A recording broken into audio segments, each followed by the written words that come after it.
Hi, my name is Bartosz, and welcome to this short video summarizing the fellowships at Epic Games. I know you might be envious of this beautiful weather. It's Sicily, so you know.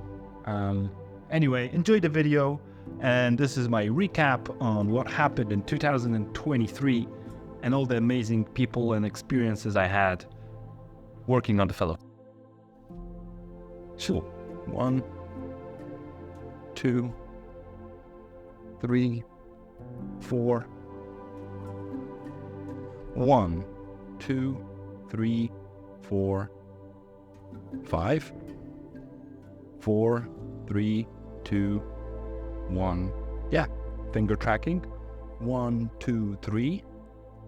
Welcome. Yeah, that looks really good. That looks, I mean, this is so nice, technically. It doesn't like this, but you can calibrate it. Clapping. I think the markerless solutions are a little bit better for clapping stuff and all that. But this is better for, action or with the actual, crazy moves or ducking, or it really handles well sitting down. Or something like this. Like this is really complex. Imagine doing this on an optical system. Pretty hard, right? That'd be kind of complicated to do on an optical system because it would be so much occlusion going on here. So yeah, if you have stuff that occludes the arms or fingers,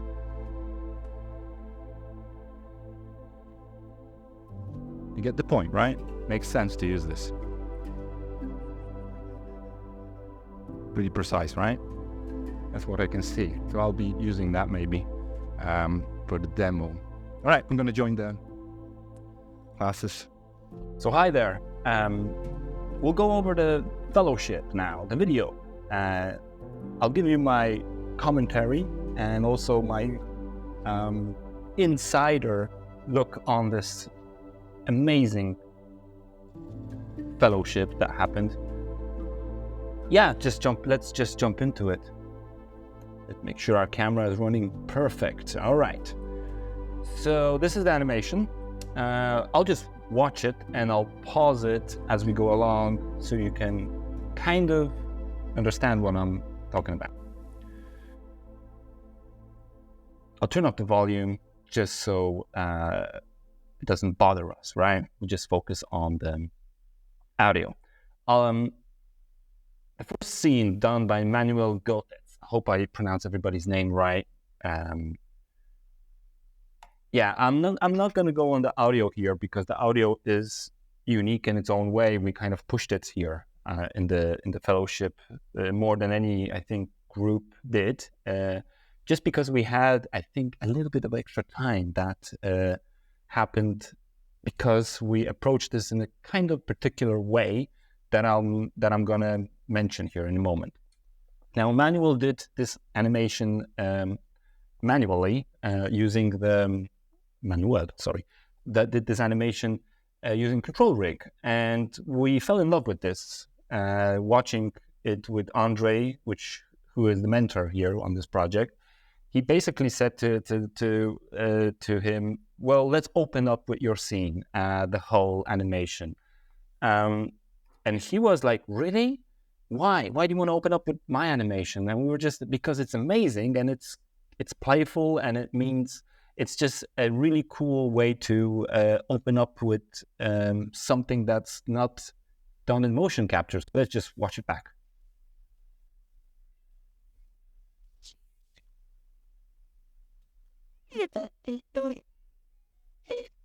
So yeah, we immediately fell in love with this because there's so much going on here that this animation was unique.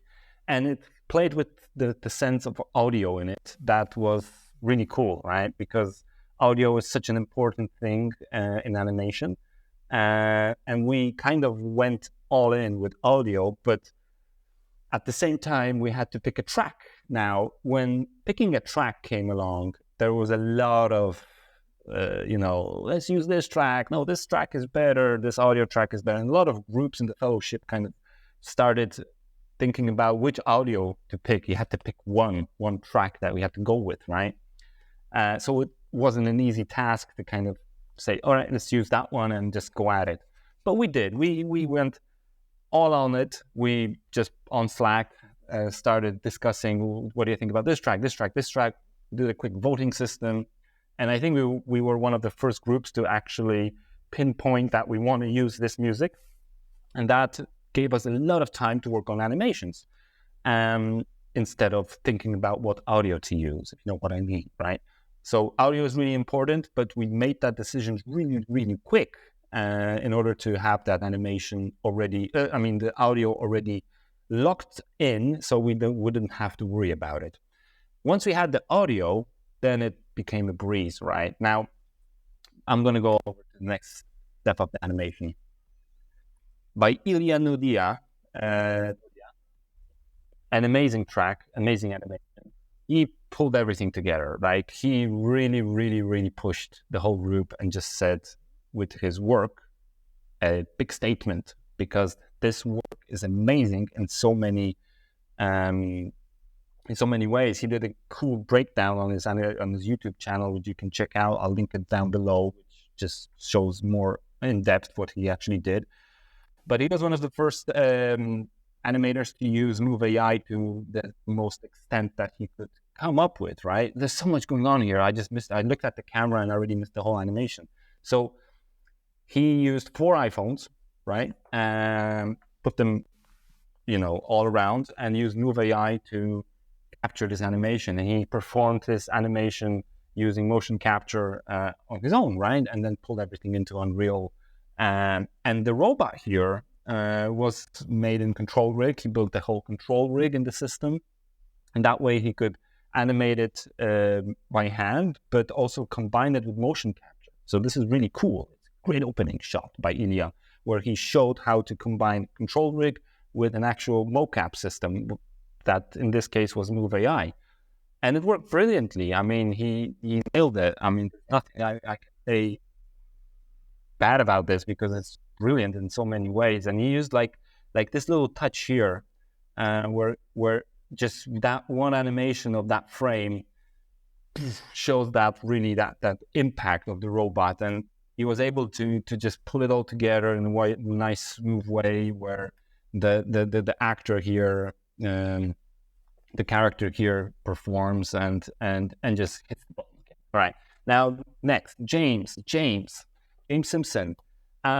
This is a really cool example where James was fascinated by DMX lights. He was all about this, talking about this all the time on the fellowship. He was surrounded in the studio by a bunch of DMX lights, and he wanted to get a grasp of it, how to pull off a concert scene or a stage scene using this animation. The mocap could be a little bit better, but on the other side, this wasn't the main focus here, because I think he just used predefined animations that he found, or just used Mixamo. I'm not sure, but he was able to pull this all together with a great environment, and just the lighting is such a cool thing, right? I mean, I'm really impressed by this, because I know how much work it takes to actually get DMX lights working all together. And he rigged up the lights so he could control them with using control rig, and yeah, just fascinated by using the lights to bring life to this scene. And it was a really cool way to approach this and learn about everything to do with lights, right? So I really like this scene. It's a cool example that you can use on a concert or on a live performance. It's a great learning experience. James really nailed it, right? All right, Jon Turburfield. Great animation. I mean, he basically nailed it, right? He was one of a very experienced creative who just basically just did it, right? I know that he had a metahuman plant here, but he couldn't use the metahuman for some reason. I think it was something to do with licensing, because the metahuman was really, really licensed. You can use it for free, so he just turned back and used that zombie. But just this scene just works so well in this case, because it's such a dynamic scene, right? And the great great use of environmental lighting here, great use of dynamics, right? I'm going to watch this again. This is such a cool animation. Replay it. The opening shot, right? The camera just pulling back, very simple cinematography that works brilliantly, right? Really, really cool, right? Why is this cool webcam here? Oh, all right.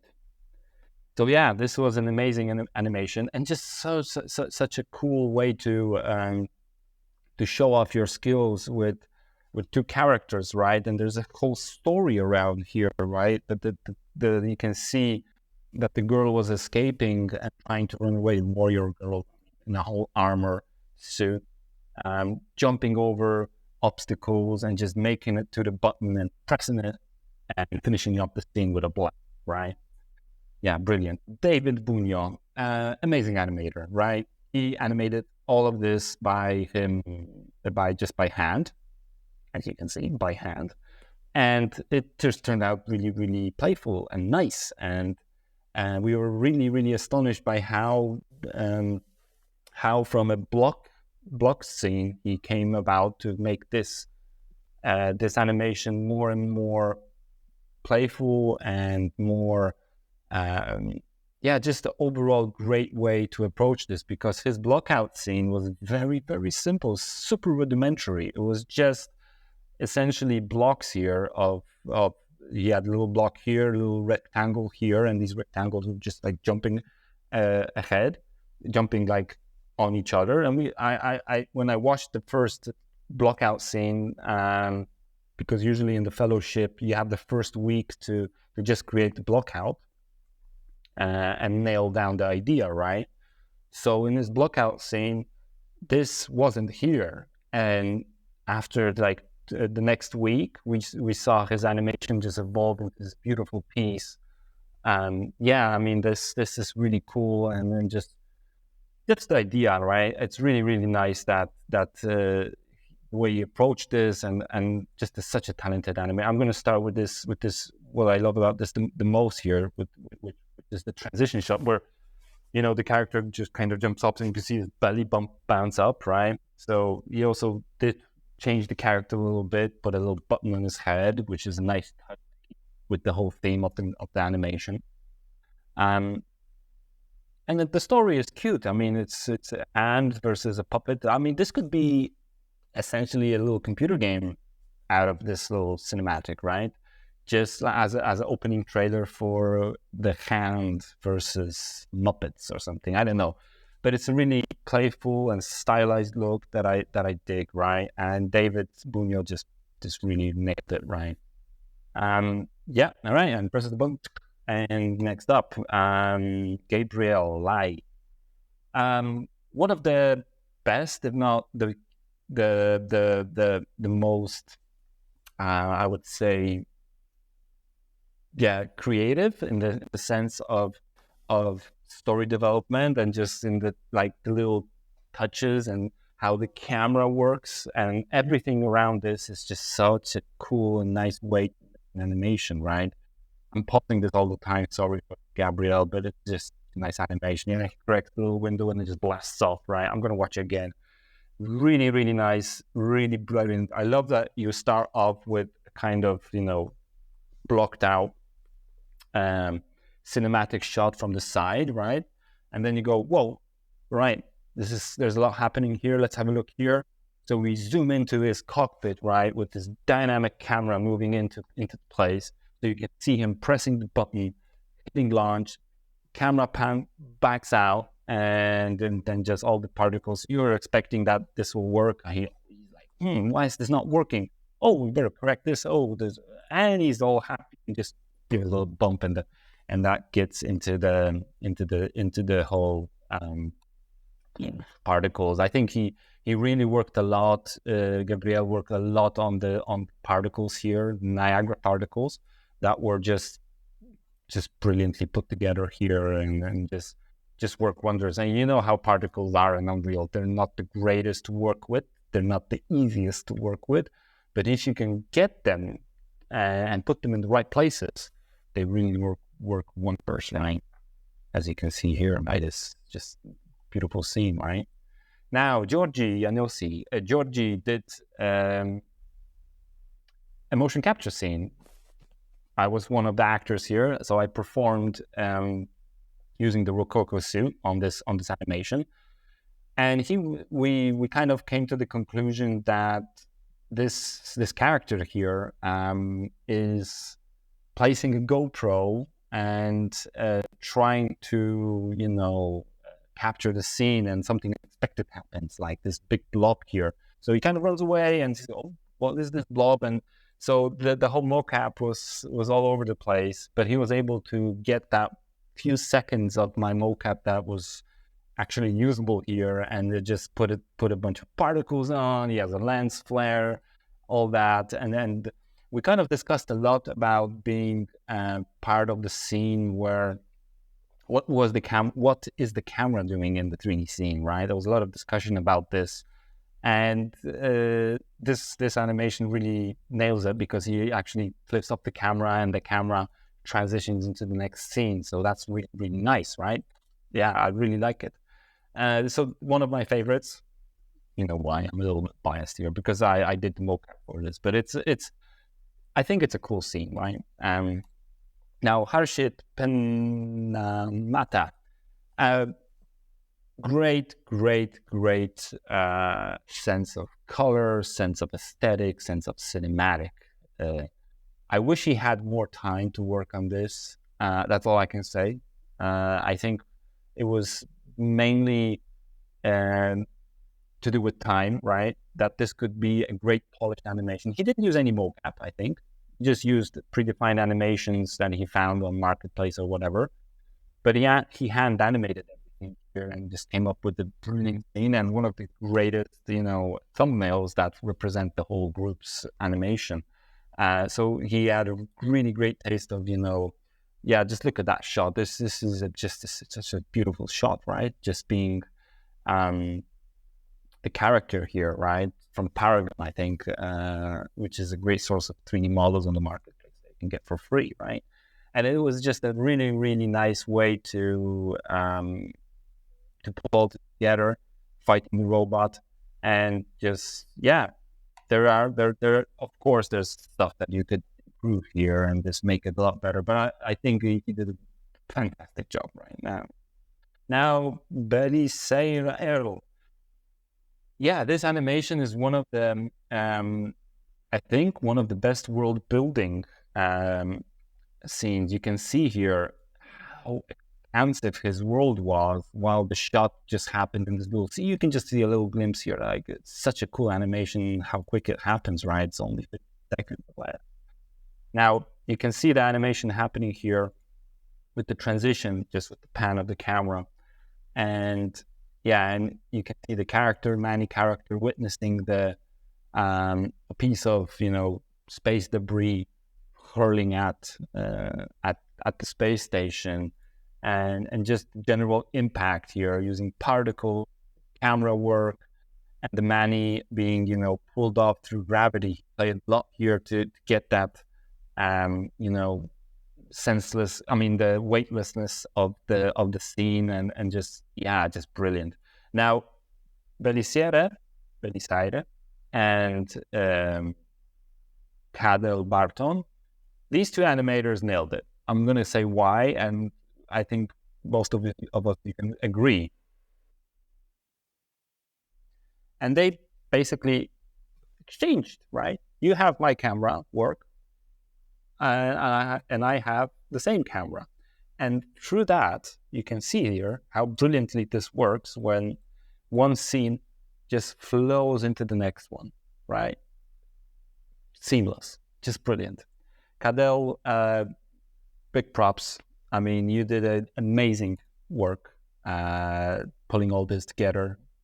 Niagara effects. I think you used some motion capture here, some head animation. I know that he was fighting a little bit with the Niagara to trigger properly.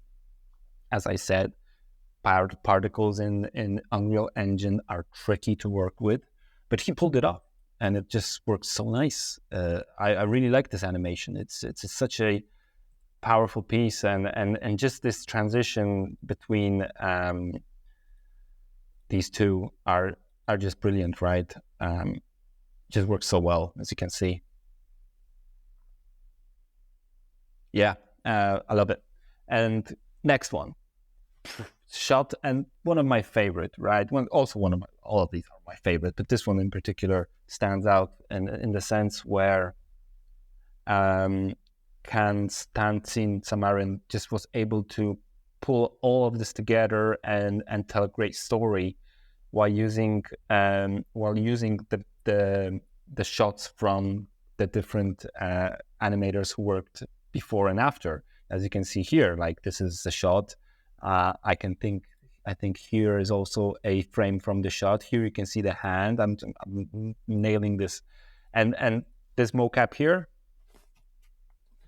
I had to perform. I mean, I did perform it, and it just worked so nice. I was so happy that he was able to use my mocap here from the Rokoko suit and just pull it all together, add these crazy particles happening here, and transition so nicely from this shot, right, where let's just watch it again. I can't get enough of this. I think I've watched this more than 100 times already after it was published. Like, pause here, that's the shot.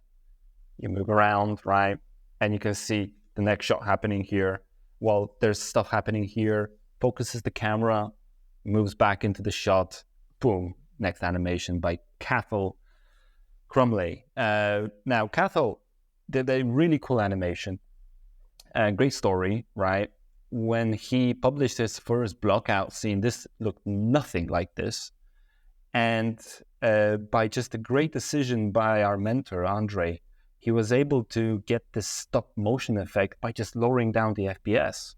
Now, I'm going to watch this again. This has a great stop motion feel to it.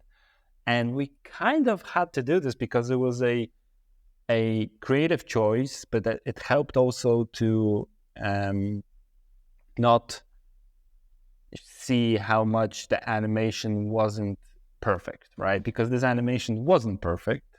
It was not perfect. But thanks to lowering down the frame rate and doing this kind of stop motion effect, I think it's 12 FPS. And this works so nicely here because it just gives it as a little stop motion effect. This could be made entirely by hand with stop motion, but this is Unreal Engine, right?